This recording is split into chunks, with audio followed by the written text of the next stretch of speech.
بسم اللہ الرحمن الرحیم. السلام علیکم ورحمۃ اللہ وبرکاتہ. Dear students, I am your teacher zoologist Qari Muhammad Irfan. Today our lecture is lecture number 3 about the subject and predicate. آج کا ہمارا لیکچر نمبر 3 ہے. سبجیکٹ اور پریڈیکیٹ کے بارے میں ہم پڑھنے جا رہے ہیں. ہم جانیں گے اس لیکچر میں کہ سبجیکٹ کیا ہوتا ہے، پریڈیکیٹ کیا ہوتا ہے، ان دونوں کے لکھنے کے اصول کیا ہیں، سبجیکٹ کو کہاں لکھا جاتا ہے، پریڈیکیٹ کو کہاں لکھا جاتا ہے، اور ان دونوں کی پہچان کیسے کی جاتی ہے کہ سبجیکٹ کا کون سا حصہ وہ سنٹینس کا کون سا حصہ سبجیکٹ ہے اور کون سا حصہ پریڈیکیٹ ہے. آئیے ہم سٹارٹ کرتے ہیں اپنے لیکچر کو.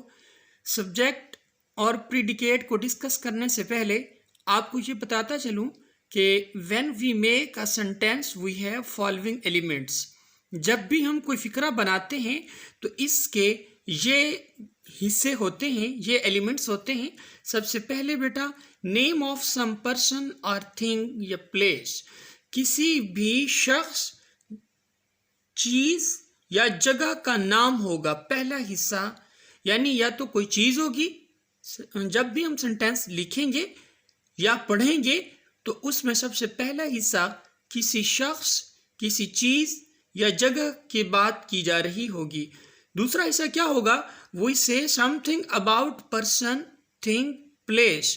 پھر ہم اس شخص، جگہ یا چیز کے بارے میں کوئی بات کر رہے ہوں گے، کچھ کہہ رہے ہوں گے. اوپر والی باتیں جو انگلش میں نے لکھی، ان کو میں نے نیچے اردو میں ٹرانسلیٹ کر دیا ہے. میں ایک دفعہ پڑھ دیتا ہوں، امید ہے آپ کا کنسیپٹ کلیئر ہو جائے گا. جب بھی ہم ایک فقرہ بناتے ہیں تو اس کے ضروری اجزاء یا حصے یہ ہوتے ہیں، یعنی کسی شخص، چیز یا جگہ کا نام ہوتا ہے. ایک حصہ سنٹینس کا یہ ہوتا ہے. دوسرا حصہ پیارے بچوں کیا ہو سکتا ہے؟ ہم شخص، چیز یا جگہ کے بارے میں کچھ بات کر رہے ہوتے ہیں، کچھ کہہ رہے ہوتے ہیں. فار ایگزامپل، ملتان خوبصورت شہر ہے، اس کا سون حلوہ مشہور ہے. اب یہاں پر یہ ایک سنٹینس ہے، اس سنٹینس میں دو باتیں کی گئی ہیں. سب سے پہلی بات، ملتان خوبصورت شہر ہے. اب یہ وہی بات جو اوپر میں نے لکھی ہے کہ سنٹینس کا پہلا حصہ کسی پرسن، چیز یا جگہ کے نام کے بارے میں ہوگا. یہاں پر ملتان ہے تو ملتان نام ہے شہر کا، اور دوسرا حصہ اس کا کیا ہے کہ ہم اس شہر کے بارے میں ہی بات کر رہے ہیں. اس شہر کے بارے میں، ملتان کے بارے میں ہم یہ کہہ رہے ہیں کہ اس کا سون حلوہ مشہور ہے. ٹھیک ہے، یہاں تک امید ہے آپ کو سمجھ آ گئی ہوگی. نیکسٹ آگے بڑھتے ہیں. سبجیکٹ کیا ہوتا ہے؟ سبجیکٹ کو جب ہم اردو میں ٹرانسلیٹ کریں گے تو اس کا مطلب ہوتا ہے فاعل. فاعل کا مطلب کوئی کام کرنے والا. دا پارٹ آف سینٹینس، فقرے کا وہ حصہ which names the person or thing، جو کسی شخص یا چیز کو نام دیتا ہے. یعنی فقرے کا وہ حصہ جو کسی بھی شخص یا چیز کا نام ہو سکتا ہے، اس کو کیا بولتے ہیں ہم؟ سبجیکٹ. یا اس کو ان لفظوں میں آپ ڈیفائن کر سکتے ہیں: تھنگ، نیم، چیز یا نام. وی آر اسپیکنگ اباؤٹ، جس کے بارے میں ہم بات کر رہے ہیں. سمجھ آ گئی؟ یعنی کوئی چیز یا نام یا جگہ جس کے بارے میں ہم بات کر رہے ہوتے ہیں، اس کو ہم سبجیکٹ بولتے ہیں. فار ایگزامپل، آپ نے اوپر ایک مثال دیکھی ہے، ملتان خوبصورت شہر ہے. اب یہاں ہم ملتان کے بارے میں بات کر رہے ہیں.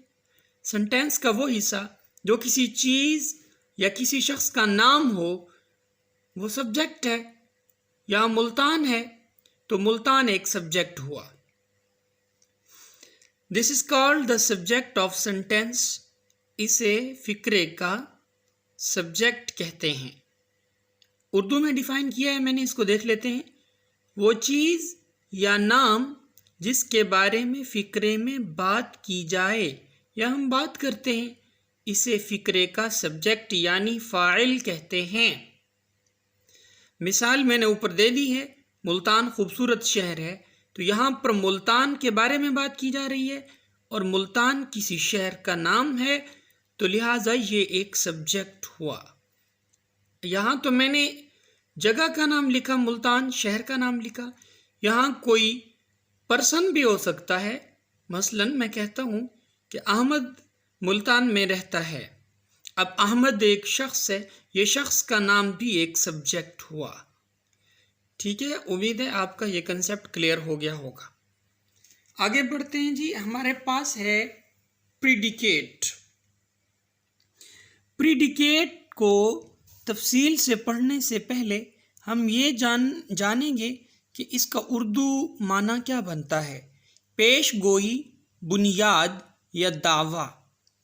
اب ظاہری بات ہے، سبجیکٹ کے بارے میں کوئی بات کی جا رہی ہے، کوئی دعویٰ کیا جا رہا ہے، تو اس حصے کو پریڈیکیٹ کہتے ہیں۔ Let's define in English.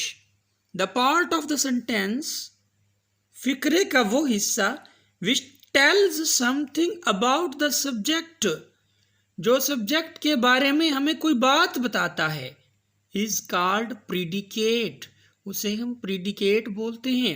For example, قرآن مجید اللہ تعالیٰ کی آخری نازل کردہ کتاب ہے۔ اب یہاں پر دیکھیے، قرآن مجید تو ہوا سبجیکٹ۔ اب قرآن مجید کے بارے میں نے کیا بات کی؟ میں نے کہا کہ وہ اللہ تعالیٰ کی آخری کتاب ہے، لہٰذا یہ پریڈیکیٹ ہوا۔ یعنی کہنے کا مقصد یہ ہوا کہ پریڈیکیٹ فقرے کا وہ حصہ ہے جو سبجیکٹ کے بارے میں کچھ نہ کچھ ہمیں بتا رہا ہے۔ یہاں پر جیسے مثال دی میں نے قرآن مجید کی، قرآن مجید سبجیکٹ ہوا اور اللہ تعالیٰ کی آخری کتاب جو بات کی جا رہی ہے وہ ایک پریڈیکیٹ ہے۔ یہاں تک آپ کو تمام کنسیپٹ کلیئر ہو گئے ہوں گے۔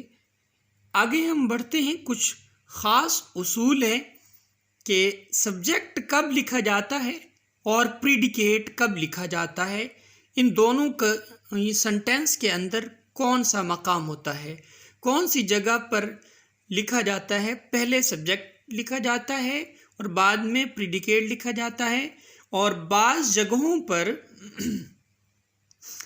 پریڈیکیٹ پہلے آتا ہے اور سبجیکٹ بعد میں آتا ہے، اور بعض جگہوں پر ایسا ہوتا ہے کہ خود سبجیکٹ لکھا ہی نہیں جاتا، جسٹ پریڈیکیٹ لکھا جاتا ہے۔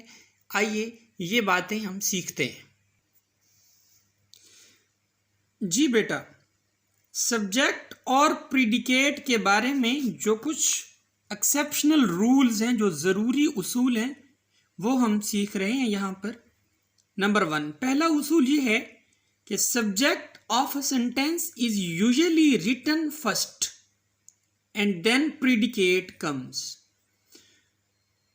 جو کامن اصول ہے وہ یہ ہے، زیادہ تر عموماً ہم ایسا کرتے ہیں کہ سبجیکٹ کو فقرے میں پہلے لکھتے ہیں اور بعد میں پھر ہم پریڈیکیٹ لکھتے ہیں۔ فار ایگزامپل، علی ایک ڈاکٹر ہے، علی از اے ڈاکٹر۔ اب یہاں پر سبجیکٹ کو ہم نے پہلے لکھا، علی سبجیکٹ ہے، اس کو پہلے لکھا، ڈاکٹر ہے وہ یہ پریڈیکیٹ ہے اس سینٹینس کا، اس کو ہم نے بعد میں لکھا۔ لہٰذا اس اصول کی بھی آپ کو سمجھ آ گئی ہوگی کہ جو عمومی طور پہ اصول ہوتا ہے، یعنی زیادہ تر جو ہم استعمال کرتے ہیں وہ یہ کرتے ہیں کہ سبجیکٹ کو پہلے لکھتے ہیں سینٹینس میں اور پریڈیکیٹ کو بعد میں لکھتے ہیں، جس کی مثال بھی آپ کے سامنے ہے۔ لیکن اوکیجنلی، یعنی غیر معمولی صورتحال میں کبھی کبھار ہم کیا کرتے ہیں، پریڈیکیٹ کمز فرسٹ، پہلے پریڈیکیٹ آتا ہے، and subject written at the end, اور سبجیکٹ کو آخر پر لکھا جاتا ہے۔ دیکھیے یہاں پر ہیئر کمز بس۔ اب یہاں پر ہیئر کمز پریڈیکیٹ ہے، اس کو ہم نے پہلے لکھ دیا۔ اب لکھنا تو یہ چاہیے تھا کہ بس کمز ہیئر، لیکن ہم نے کیا کیا، ہیئر کمز بس۔